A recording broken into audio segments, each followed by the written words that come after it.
Bom dia, amigos e amigas, sejam bem-vindos a mais um dia para falarmos do nosso livro Oração.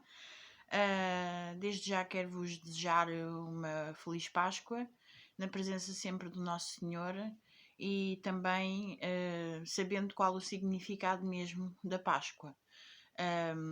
Que tudo seja feito com amor e alegria e sempre na presença do Nosso Senhor Jesus Cristo.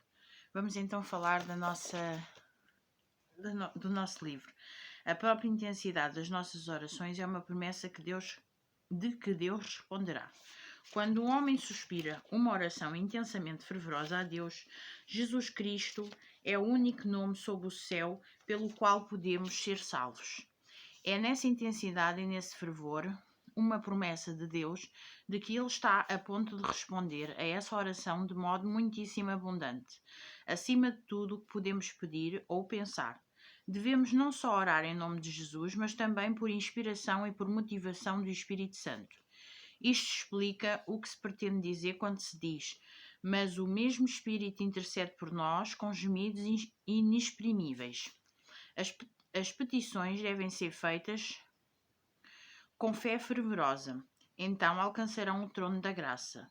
Persistam incansavelmente em oração. Deus não diz: orem uma vez, eu responderei. A sua palavra é: orem, sejam insistentes na oração, crendo que têm as coisas que pedem e recebê-las-ão. Eu vos responderei.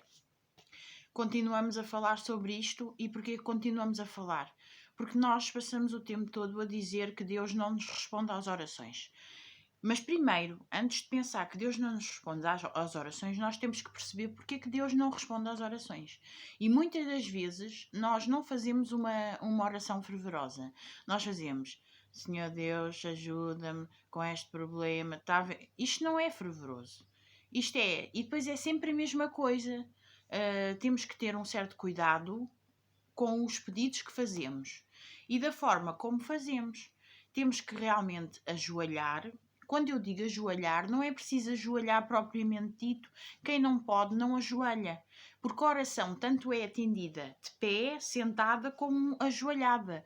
O que eu quero dizer com isto é a oração ser fervorosa, ou seja, acreditar claramente que aquilo vai ser concedido, independentemente do tempo. Mas nós temos que ter fé naquilo que estamos a pedir. Se nós acharmos que Deus não nos vai fazer, para que é que vamos pedir? É como tudo na vida. E só Deus sabe o que é melhor para cada um de nós, porque só Ele é que nos conhece da pontinha dos cabelinhos à pontinha dos pés. Por isso, nós não podemos pedir a mais ninguém. E como dizia ontem, digam tudo a Deus, ou seja, digam tudo, falem da vossa vida toda a Jesus. Porquê? Porque Ele é nosso amigo, porque Ele é nosso confidente, porque Ele sabe toda a nossa vida, independentemente. Nós temos que falar, porque Ele quer que nós conversemos com Ele das nossas mágoas, das nossas tristezas, das nossas alegrias. Alguém se calhar vai pensar: mas Ele sabe isso tudo porque Ele sonda o nosso coração. Sim, mas temos que continuar a orar, temos que continuar a falar. Como é que Ele nos vai conhecer claramente se nós não falamos? Se nós não dizemos aquilo que pensamos?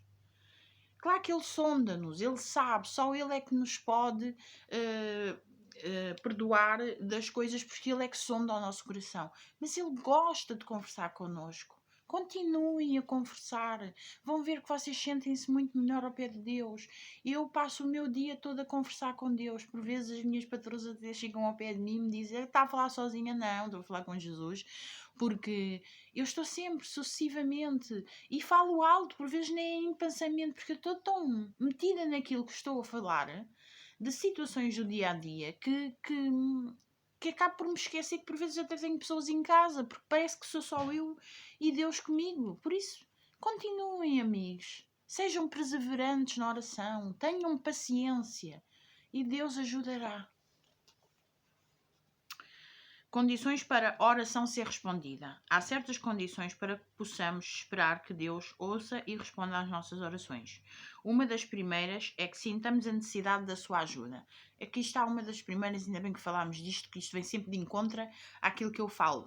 Olha, e é assim, eu não li este bocado. Eu não sabia o que é que estava a seguir. Ontem não tive tempo para ler e estou a ler ao mesmo tempo que vos estou a falar. Por isso eu não sabia claramente o que é que ia falar. Um dos primeiros pontos é sentirmos a necessidade da sua ajuda, alguma provação mais complicada que estejamos a passar.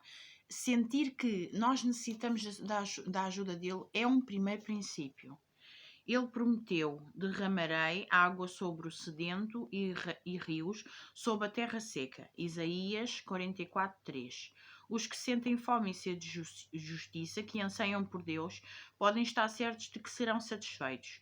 O coração deve abrir-se à influência do Espírito Santo, caso contrário, a bênção de Deus não pode ser recebida. A nossa grande necessidade é, em si mesma, um argumento e intercede eloquentemente em nosso favor, mas devemos pedir ao Senhor para fazer estas coisas para nós. Ele diz: pedi e dar-se-vos-á. Mateus 7:7. E àquele que nem mesmo o seu próprio filho poupou, antes o entregou por todos nós, como nos não dará também com ele todas as coisas. Romanos 8:32. Vamos ficar por aqui e vamos falar só deste ponto.